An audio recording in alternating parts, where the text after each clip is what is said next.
अस्सलामुअलैकुम, welcome back to my channel SK world. उम्मीद है आप सब खैर खैरियत से होंगे। अल्लाह पाक आप सबको सलामत रखे। तो जनाब आज मैं लेकर आई हूँ आज की बहुत ही कमाल की रेसिपी। एकदम खस्ता और बहुत ही क्रिस्पी पकोड़े बनाएंगे। दो तरह की शेप में पकोड़े बनाएंगे और यकीन करें इसे मैंने बनाया है रात की बची हुई रोटी से। जी हाँ, जब रोटी बच जाए तो इसे बिल्कुल भी आपने ज़ाया नहीं करना। इससे हम बहुत कुछ और बहुत मजे का बना सकते हैं और ये बहुत फायदे भी देती है। और ये नॉर्मल सी बात है, अक्सर रात को हमारे घर में रोटी बच जाती है और जब सुबह होती है तो सुबह तक वो बासी हो जाती है। लेकिन इसे बिल्कुल भी आपने ज़ाया नहीं करना, क्योंकि हमें तो समझ में नहीं आता कि हमने क्या करना है। लेकिन आज की जो रेसिपी है ना, आप सबके लिए बहुत फायदेमंद है। तो चलिए बढ़ते हैं रेसिपी की तरफ। तो जनाब यहाँ पर है मेरे पास 2 अदद रोटियां। अब छुरी की मदद से रोटियों को इस तरह से शेप में कट कर लेना है। जब इस तरह से लंबाई में जब हम इसे कट कर लेंगे तो फिर हमने क्या करना है, इन सबको इकट्ठा करना है और इकट्ठा करने के बाद बीच से इस तरह से कट कर लेना है ताकि जो इनका साइज है ना वो बिल्कुल नॉर्मल हो। तो यहाँ पर मैंने रोटी को कट कर दिया है। अब इसे कर देंगे साइड पे। अब दूसरी तरफ मैंने स्क्वायर शेप में जो दूसरी रोटी थी ना उसे कट कर दिया है। तो देखिए 2 रोटियों से हम कितने सारे पकोड़े बनाने वाले हैं। ये स्टेप हो गया कंप्लीट। अब बढ़ते हैं अपने नेक्स्ट स्टेप की तरफ। तो सबसे पहले हम यहाँ पर लेंगे 1 कप बेसन, 1 टेबल स्पून कुटा हुआ धनिया इसके अंदर ऐड करेंगे, नमक हस्बे जायका, 1 चुटकी के बराबर इसके अंदर फूड कलर ऐड करेंगे, चाट मसाला इसके अंदर जाएगा 1 टेबल स्पून, थोड़ा सा हरा धनिया के पत्ते खूबसूरती के लिए, red chilli powder half tablespoon, अगर आपको ज्यादा पसंद है तो आप ज्यादा ऐड कर सकते हैं। जनाब सफेद तिल जाएंगे इसके अंदर 3 टेबल स्पून और 1 अदद नींबू का इसके अंदर रस ऐड करेंगे। और अब थोड़ा थोड़ा पानी डालते जाएंगे और इसे अच्छी तरह से मिक्स करते जाएंगे। इसे बहुत अच्छी तरह से मिक्स करना है ताकि किसी भी किस्म की इसके अंदर गुठली ना बने। बेसन और मसाले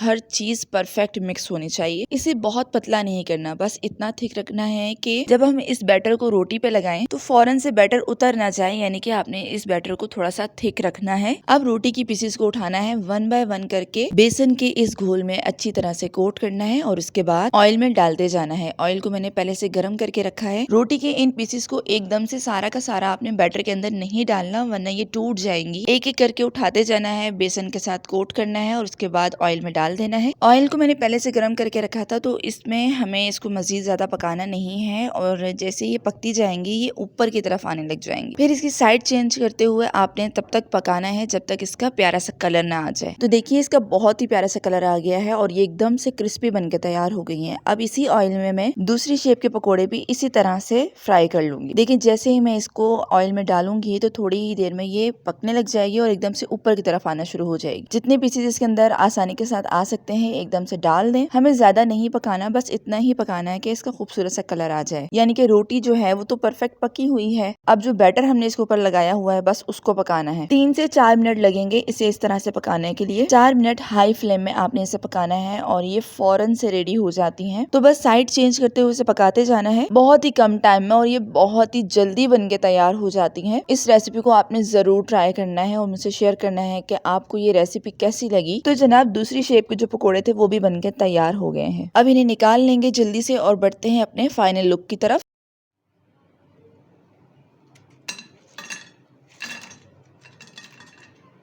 देखा आपने कितने क्रिस्पी और कितने मजेदार बनके तैयार हुए हैं। जितने ये क्रिस्पी है ना, जायके में इतने ही तबाहकुन हैं। अब आपके घर में मौजूद रोटी बिल्कुल भी जाया नहीं होगी। इस मजेदार सी रेसिपी को जरूर ट्राई कीजिएगा और मुझसे शेयर कीजिएगा कि आपको रोटी के पकोड़े कैसे लगे। कुदरत की हर चीज में हमारे लिए यकीनन फायदे ही फायदे छुपे होते हैं, लेकिन हमें उस चीज का इस्तेमाल करना ही नहीं आता और बजाय हम कोई हल निकालने के हम उसे जाया कर देते हैं। रमजान मुबारक आने वाला है तो इस रेसिपी को आप इफ्तार में भी बना सकते हैं। इस तरह की और भी मजेदार रेसिपी और बहुत ही फायदेमंद रेसिपी लेके मैं हमेशा की तरह हाजिर होती रहूंगी। अगर आपको मेरी रेसिपी पसंद आई है तो उसे जरूर लाइक कीजिएगा, अपने दोस्तों के साथ शेयर कीजिएगा, चैनल पे नए हैं तो उसे जरूर सब्सक्राइब कर दीजिएगा और अपने प्यार भरे कमेंट से नवाजना मत भूलिएगा। मिलते हैं नेक्स्ट रेसिपी के साथ। अपना बहुत सारा ख्याल रखिएगा, मुझे अपनी खास दुआओं में जरूर याद रखिएगा। अल्लाह हाफिज, फी अमानिल्लाह।